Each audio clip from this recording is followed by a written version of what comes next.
France's soil since World War II, done by Muslims in the Islamic State. So that's the story right there. 855-400-7282.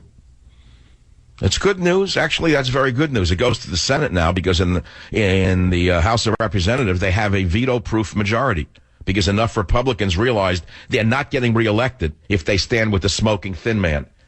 If they continue to stand with the smokingly hateful thin man who is likely deranged, they're going to be thrown out of office because the American people know what needs to be done to protect them, at least increasing the risks, decreasing the risks of getting hit by one of them. It's that simple. Okay, my friends. WABC, Vinny, we have a minute. Fire away. Hi, Michael. So I work in the northern New Jersey government, and I was arguing with my liberal friends about the Syrian refugees, the minimum wage, all these protesters at college. Usually I'm called the Fox News lover, but the lady threw me at you, and she goes, "You must listen to that Michael Savage." Hold it. That means she must listen to that Michael Savage. Exactly, but I just never thought that you would be thrown in. Well, I have a Thanksgiving gift for her. Can I give it to you to give to your coworker since she's a new listener? Let's send her a copy to you of Government Zero and give it to her, courtesy of Michael Savage for Thanksgiving. I wish we could sign it to Kelly. Love, Michael Savage. No, I'm not going to sign. I can't sign books. They come out of my warehouse. I sign no books. Okay, Vinny, gift going out to your coworker. Good to see that one of them is listening to me. That's how it starts, by the way. The liberals say, I hate that guy. Did you ever listen to him? No. Then they listen to me, and they start with a little bit. They can only take a minute at a time. Then it's 2 minutes, then 5, then a segment. And then they say, I listened to you for months and hated everything you said, and then eventually a bell went off in my head, and I realized that you're right. I've heard this for 21 years. This is how the show has grown. This is how the affiliate list has grown of stations that take this program. Because if you want to just hear yourself think, don't listen to anyone you disagree with. If you want to actually think, listen to someone you disagree with. And then run your ideas by yourself again. And you'll come to the conclusion that I'm right. Join the Savage Nation. Call now, 855-400-SAVAGE, 855-400-7282. Savage. Well, there is breaking news, which I gave you in the last segment, which is big news. Despite the fact that the smoking thin man in the White House last night threatened Congress once again with a veto, the House of Representatives overwhelmingly just approved legislation toughening the screening of Syrian Iraqi refugees, and a large number of Democrats who realized they'd be thrown out of office joined their Republican cohorts to pass this common sense legislation.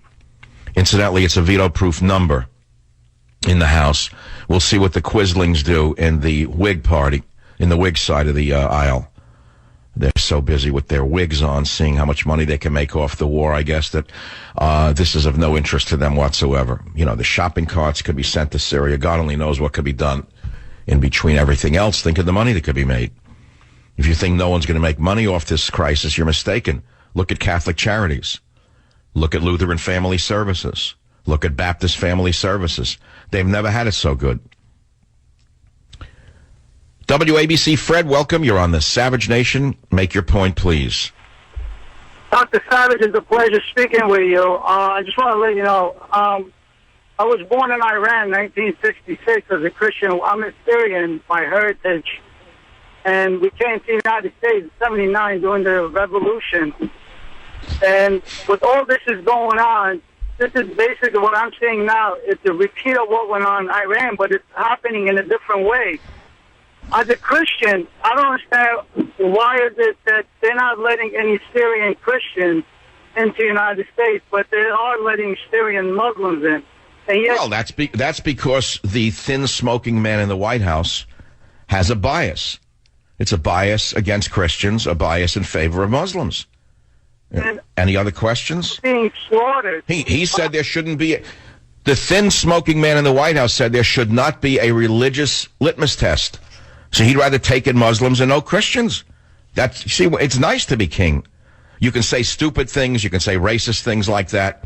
You can say crazy things and get away with it. because then you'll have people like Jake Tapwater repeating it. But the truth is the truth, even if no one believes it. And a lie is a lie, even if everyone believes it. The smoking thin man in the White House has always favored Islam and Muslims. You know that from the day and from the get-go. On ABC News, he referenced my Muslim faith. It was Obama who gave $100 million in U.S. taxpayer funds to rebuild foreign mosques. It was Obama who assured the Egyptian foreign minister, quote, that I am a Muslim. It was Obama who bowed in submission before the Saudi king. By the way, there's an amazing panel of cartoons on the difference between Putin and Obama that came from the Federalist Papers that I put up on my website, michaelsavage.com.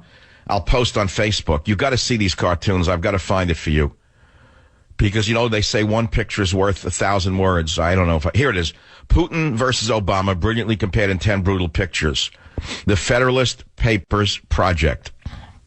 And they're not cartoons. They're pictures, photographs. Putin looks China's president in the eye, and they show Putin standing eye to eye with China's president. On the right side, Obama bows like a weak dog to China's president. Putin looks the Saudi king in the eye, stares at him. Obama bends, and you see his behind. Next one, Putin looks Japan's emperor in the eye, standing straight. Obama bows forward to the Japanese prime minister, and the Japanese prime minister looks at him like a moron. And the cartoon bubble says, what's wrong with this idiot? Nobody's supposed to bow to me. I'm just a prime minister. I mean, what is he doing? The next one shows Putin on a judo mat. It says Putin is one of the boys. The next one shows Obama on The View with Whoopi Goldberg and the girls. Next one shows Putin controls his dog without a leash. His dog is walking beside him with Tony Blair. The dog is off leash, listening to him. The next one, the next one shows Obama being pulled by his dog Bo, running behind him. And it says Obama's dog walks him, and there's a cartoon bubble over the dog's head which says, I can't believe this psycho egomaniac named me after his initials B.O. It shows Putin throwing a man to a mat. Putin, black belt in judo. And then it shows Obama wincing like a girl at the sight of a judo match. Next one shows Putin riding horses.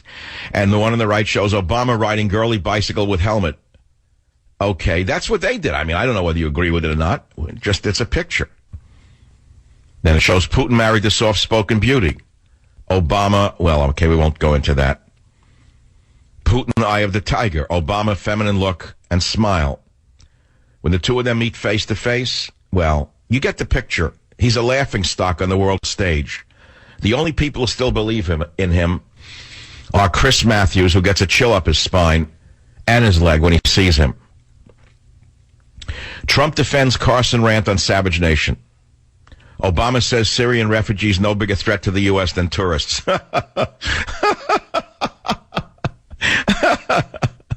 You know, I opened my show Monday with The Dance of Death in the West, which is the opening page to my great bestseller, Government Zero. Unbelievable to me. Unbelievable to me how horribly true it was. And you know, many Muslims were killed in Paris. I don't know if you know that. A Jewish Paris cafe owner lost his wife, who was, I think, Tunisian, a Muslim Tunisian, a beautiful woman. These people are mad dogs. They're insane. They're out to kill everyone on the planet. Take a look at the Paris suicide bomber, the woman who killed Diesel, a police dog. Take a look at this stone-faced monster. Now compare her face with the beautiful, beautiful Muslim wife of the Jewish cafe owner in Paris. You say, well, what do you make of that? I don't know. What do you make of that? What do you make of that? You figure out what to make of it. That's all. You figure out what to make about it. That's all. So we have something good to report, which I reported already. The House just voted to crack down on the refugees with a much tighter screening program, much to the chagrin of those in the administration who think that, well, there's no problem and they're just tourists coming in from Syria. Apparently Congress, even Democrats, say, wait a minute, there's a problem here. You know.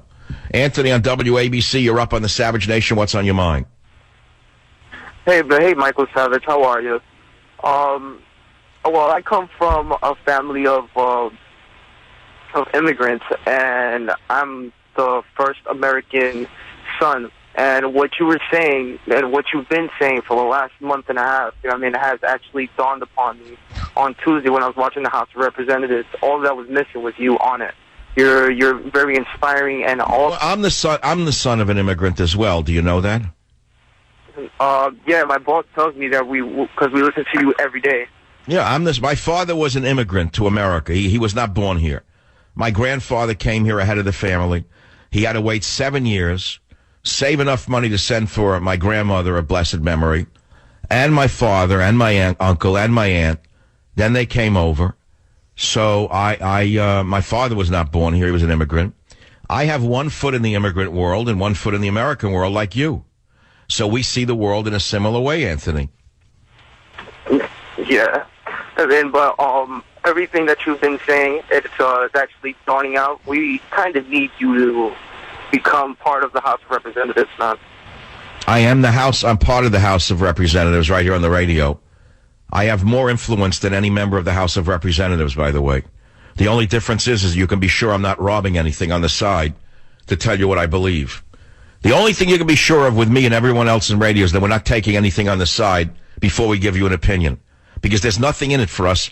It's as simple as we give you the truth the way we see it, and we're not looking to get anything from it. You'll see what I'm saying? With the congressmen, how many do we know what they're really saying, what they're doing it for? Are they getting money for it, or what? We don't know. I'm sending you a Thanksgiving present, Anthony. Government Zero goes out to you.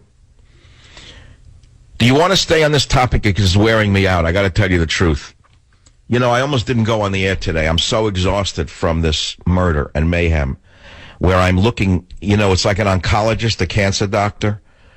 I would suspect that a cancer doctor after a while can't do oncology after a while, because when you look at cancer cells, or you look at the disease, the different kinds of cancers, obviously, and you study them 18 hours a day, you're looking at let's say in a microscope, or you're looking at x-rays, or you're looking at blood work, and all you see is the spread of the cancer. What do you think that does to the oncologist? So I woke up at 5:30 in the morning and I said, I got to take a day off. And then I started to think about what I would do on the day off instead of coming on the radio. So I said, what I think I'll do is I'll go down to Monterey. It's such a gorgeous weather up here in the Bay Area of San Francisco, Northern California. I haven't been to Monterey in years and years. So then I walked through at 5:30 in the morning, the actual thought of it, the drive, the getting out of the car, the walking around with tourists aimlessly, looking at the seagulls, having a meal, drinking a couple of drinks that I didn't want, getting back in the car. Before I finished the thought, I said, no, I'm not going to go to Monterey. So, okay, we won't go to Monterey. So, okay, what am I going to do myself? Okay, I know, it's such a beautiful day. I'll just hang around in San Francisco. I'll start by going to the Young Museum and I'll look at some classical European paintings because they remind me that civilization will go on despite these throwback vermin subhumans. Civilization will beat them. Will crush them, will destroy them, because they've done something so bad here that even the world of liberalism has been shocked to its core. The cafe drinkers. And I'd go look at some Cézannes, I'd look at some Paris cafe scenes, but I walked through the museum in my mind and I realized I'd been there so many times I didn't want to go there. At that point, I got up, let the dog out, and decided I'd go on the radio, and here I am. And the phone number is 855-400-7282. I would like to do some health things. Don't call in with health questions, though. I'm not going to answer health questions for 2 reasons. I'm not a medical doctor, and any medical doctor who would answer a health question on the radio is a quack. How can they treat you if they didn't diagnose you yet? They're taking your word for it? I give you a general idea about things, that's all. Things that I know in general, that's all I can do. Otherwise, see your doctor. Most of them don't know what they're doing, but see them anyway. That's the mantra. See your doctor to make sure that you don't know what's going on for sure, so it can give you Prozac or an antibiotic. No, that's not true. I have doctors I respect greatly. It's just that I don't listen to any of their advice. I respect them greatly, but I don't listen to anything they tell me to do. I usually throw the pills out that they prescribe. I go back to my own methodology.